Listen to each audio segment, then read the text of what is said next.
To real talk lang ha. Alam nyo kung anong pangit sa kabataan ngayon?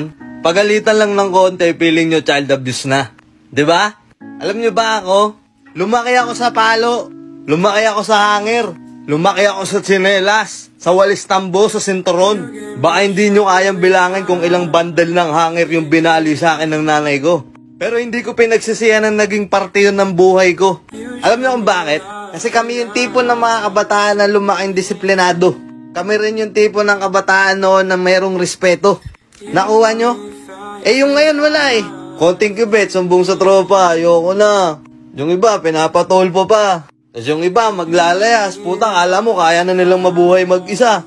Tapos pag naubos na yung perang kinupit nila sa nanay at tatay nila, pag wala na silang pera, di ba babalik ulit sila?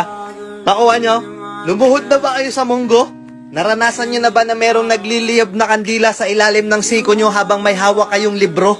Siyempre hindi! Kasi pagalitan lang kayo ng konti, feeling nyo child abuse na sa inyo yun. Diba? Sa mga nanonood dito na halos kaedaran ko, alam kong naiintindihan nyo ako. Na kaya tayo noon pinalaki sa palo para lumaki tayong disiplinado at merong respeto. Kuha nyo? Pansinin nyo yung mga batang spoiled at binibigay lahat ng gusto. Diba lumalaki yung ulo? Ako yung tipo ng batang napakakulit noon. Hindi ako mapalagay noon hanggat hindi ako nakakapaglaro mula umaga hanggang hapon. Anak, halika na, uwi ka na. Maghapon ka na naman sa kalyeng punyeta ka. Yung tipong hindi pa lumalapat yung tsinela sa akin puwitan, sasabihin ko na kagad, ma, tama na ma. Diba? Pero ngayon iba na. Yung mga bata ngayon feeling nila mas magaling pa sila. O diba? Yung mga batang mas pinaniniwalaan pa nila yung kaibigan nila, pero pag napariwara sila, sisisihin nila yung magulang nila. Diba? Kung ikaw yung batang spoiled at laki sa layaw, para sa'yo to. Hindi ko sinasabing lahat ng magulang pinapalo tayo para lumaki tayong disiplinado at may respeto. Meron din talagang mga magulang na hindi ko alam kung anong trip nila at ginugulpi nila yung anak nila at bakit ganun yung kanilang trato.